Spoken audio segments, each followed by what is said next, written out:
Good morning, good evening, good afternoon, and remember, Context is Everything Media Network founder and CEO John Michael is reading a textbook, cover to cover. Here we stand and pretty far into this book, world history as told by the Americans in 2001. That's when this book was copywritten, so that's where it comes from. Yesterday, Chapter 18, Section 3, Britain at mid-century, really quick. Rise to global power, talking about geography, talking about successes in war, talking about favorable business climate, talking about Scotland, talking about Ireland. Growth of constitutional government, talking about stuff that is governmentally founded. And then politics and society and George III. Did you know that King George I was born in Germany and didn't speak English? And the same thing with King George II? How strange. And King George III apparently had bouts with mental illness and did a very bad job. We'll hear more about that later. Today, the birth of the American Republic.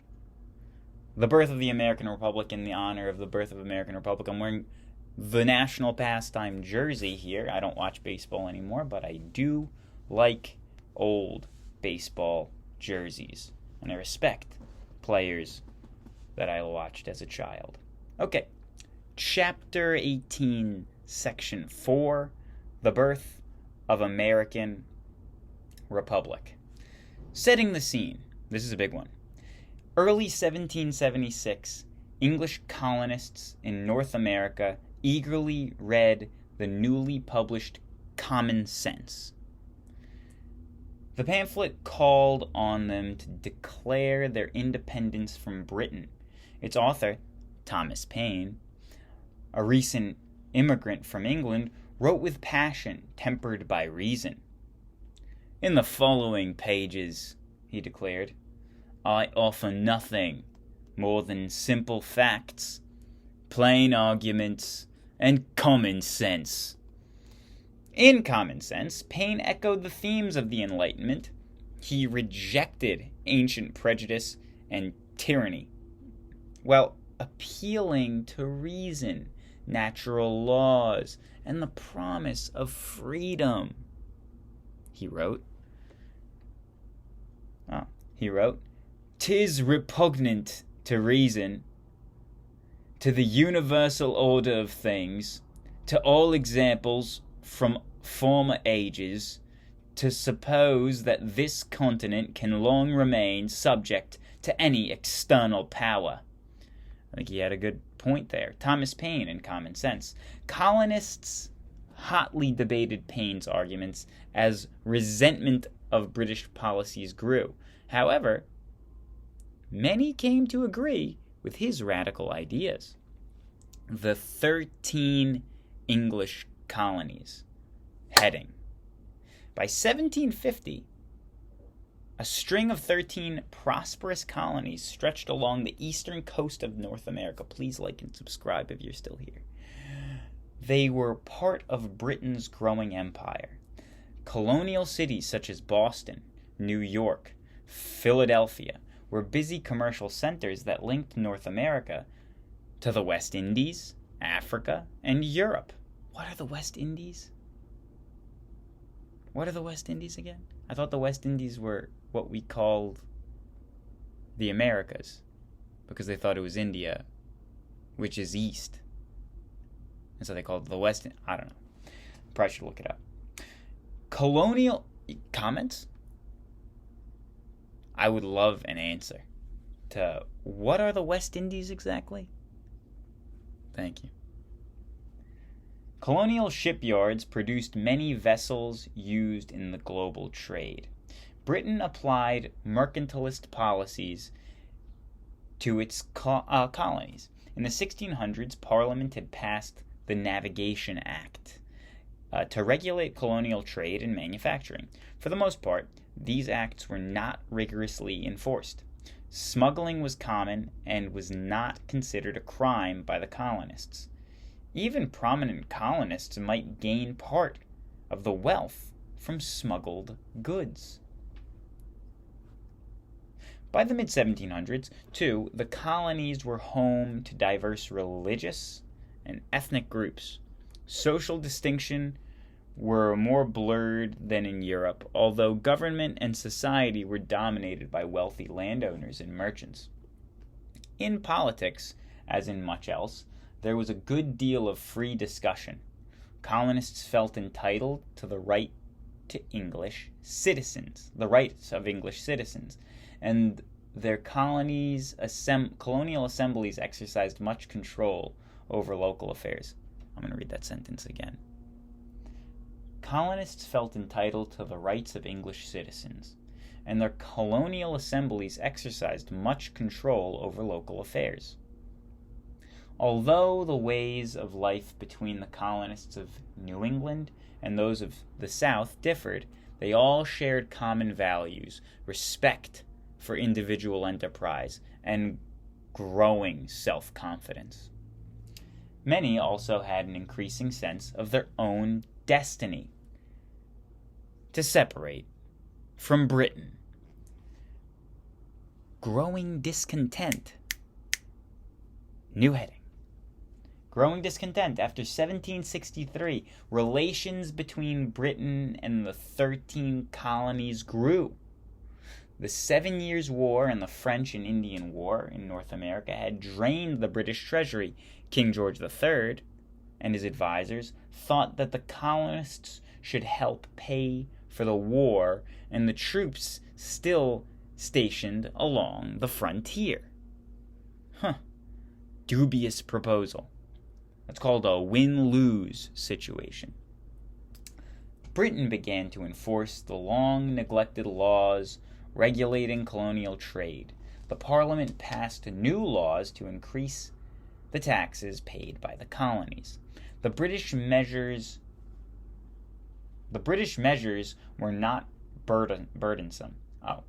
But colonial the British measures were not burdensome, but colonists bitterly resented what they saw as an attack on their rights. No taxation without representation. I should probably just do an American accent, right? They protested. Because they had no representatives in Parliament, they believed Parliament had no right to tax them.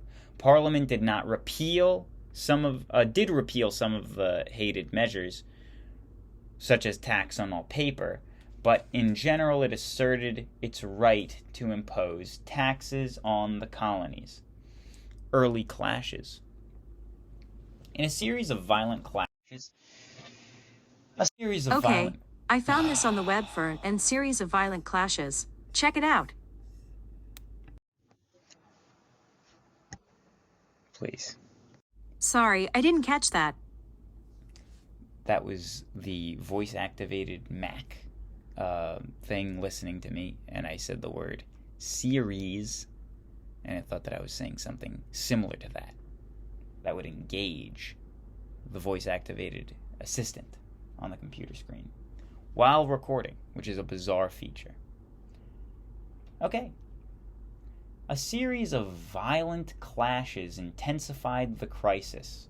In March of 1770, British soldiers in Boston opened fire on a crowd that was pelting them with stones and snowballs.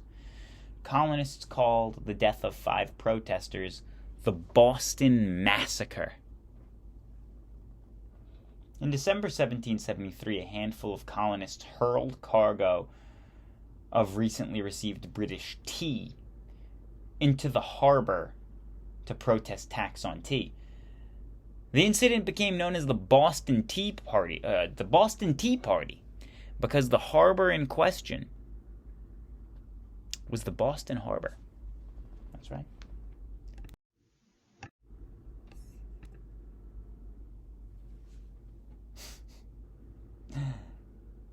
When Parliament passed harsh laws to punish Massachusetts for the destruction of the tea, other colonists rallied to oppose British response. A tension increased, fighting spread, representatives from each colony gathered in Philadelphia, and you'll recognize some of them. There they met in a Continental Congress to decide what action to take. Members included some extraordinary men. Among the participants were the radical yet fair-minded Massachusetts lawyer, John Adams, who defended at trial the British soldiers involved in the Boston Massacre. Now that's interesting. Now that is an interesting tidbit. John Adams? What? He defended the Boston Massacre British soldiers in court. Interesting. Virginia planter and soldier George Washington, a political and social leader from all what? They only listed 2 people. Why are they making it? Whatever. Declaring independence. The Congress set up Continental Army with George Washington in command. In April 1775, the crisis expanded into war. Although many battles ended in British victories, they showed that the Patriots were determined to fight at any cost. In 1776, the Second Continental Congress took a momentous step, voting to declare independence from Britain. They just sat there in a room and said, yeah. From Thomas Jefferson of Virginia was the principal author of the Declaration of Independence, a document that clearly reflected the ideas of John Locke, who we talked about 2 days ago, and I'll try to link it right here. The Declaration claimed that people had the right to alter or abolish unjust governments and the right to revolt. It also emphasized the principle of popular sovereignty, which states that all government power comes from the people. Jefferson carefully detailed the colonists' grievances against Britain. Because the king had trampled colonists' natural rights, he argued the colonists had the right to rebel and set up a new government that would protect them. Aware of risks involved, on July 4th, 1776, American leaders adopted the Declaration, pledging our lives, our fortunes, and our sacred honor to create and protect the new United States of America. Oh, and there's a nice airbrushed picture of George Washington himself. On my Nintendo Switch, I have made many presidents in me form. If you know what that is, leave it in the comment below. I will make a video about it because I'm actually quite proud of my collection. A little controversial at times, but nonetheless proud. The American Revolution. Something we should all be proud of as Americans, if you're American. If you're not, something you should listen to because it's interesting. At first, the American cause looked bleak. The British had professional soldiers, a huge fleet, and plentiful money. They occupied most major American cities. Also, about 1/3 of the colonists were loyalists who supported Britain. Loyal. Get it? I say that because I didn't get that for a while. I just thought it was a word. Loyalist. Many others refused to fight for either side. The Continental Congress had few military resources and little money to pay its soldiers. Still, colonists battling for independence had some advantages. They were fighting on their own soil for their farms and towns. Although the British held New York and Philadelphia, rebels controlled the countryside. To counteract these advantages, the British worked to create alliances within the colonies. A number of Native American groups sided with the British, while others saw potential advantages to supporting the Patriot cause. Additionally, the British offered freedom to any enslaved people who were willing to fight the colonists, the French alliance. A turning point in the war came in 1777, lucky 777, when the Americans triumphed over the British in the Battle of Saratoga Springs. This victory persuaded French to join the Americans against their old rival, Britain. The alliance brought the Americans desperately needed supplies, trained soldiers, and French warships. Spurred by the French example, the Netherlands and Spain aided their support. Hard times continued, however, and the brutal winter of 1777 and 1778, Continental troops in the Valley Forge suffered from cold, hunger, and disease. Throughout this crisis and others, Washington proved a patient, courageous, and determined leader, able to hold the ragged army together. Now, I get the sense, you know how the French generally have a mild distaste towards Americans? Maybe it's because they're very important in our founding and we don't give them respect they want or something. But they were pivotal in our founding as the United States. And red, white, and blue. Were we red, white, and blue before France? Before France's help, or did we do that as a tribute? Whatever.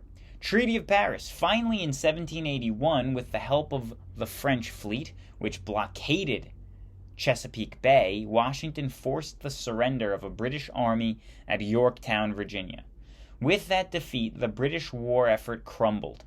2 years later, American, British, and French diplomats signed the Treaty of Paris, ending the war. In the treaty, Britain recognized the independence of the United States of America. It also accepted new nations' western frontier as the Mississippi River. A new constitution. Heading: a new constitution. The national government set up by a document that Americans called the Articles of the Confederation was too weak to rule the new United States effectively.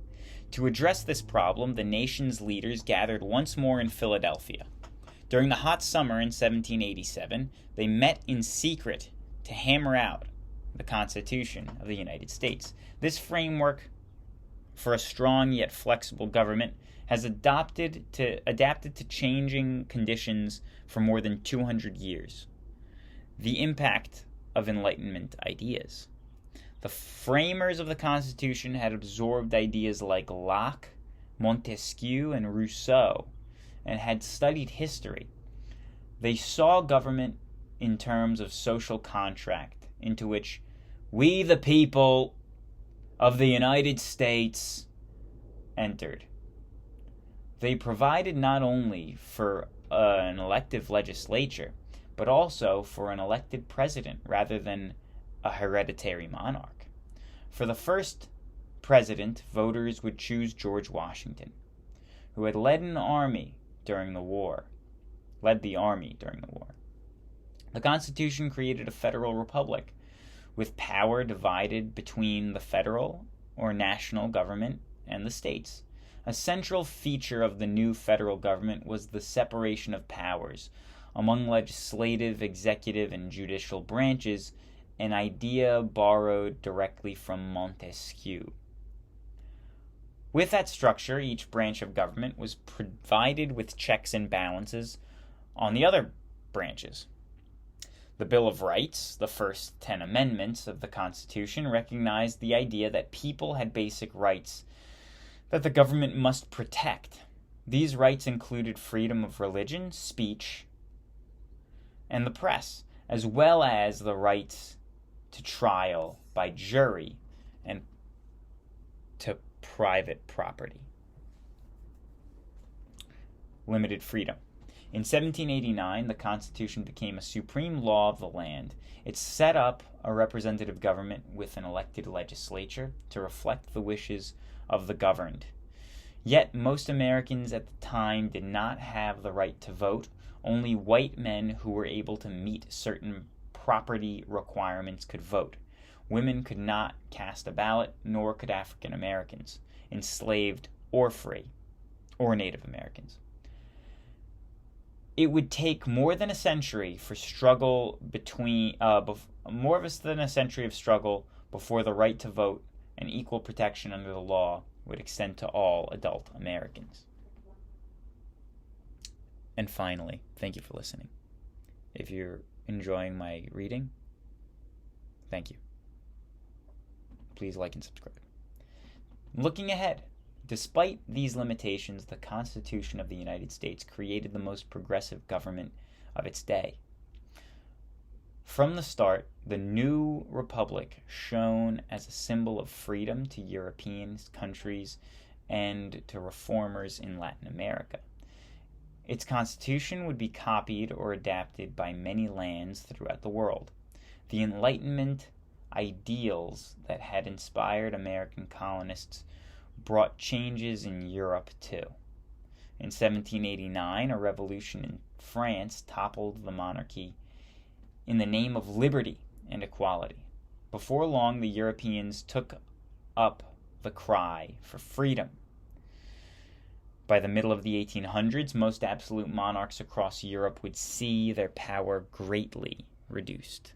I hope you have a wonderful day. I hope you enjoy the weather. And I hope everything is good. God bless. Goodbye. God bless America. Appropriate.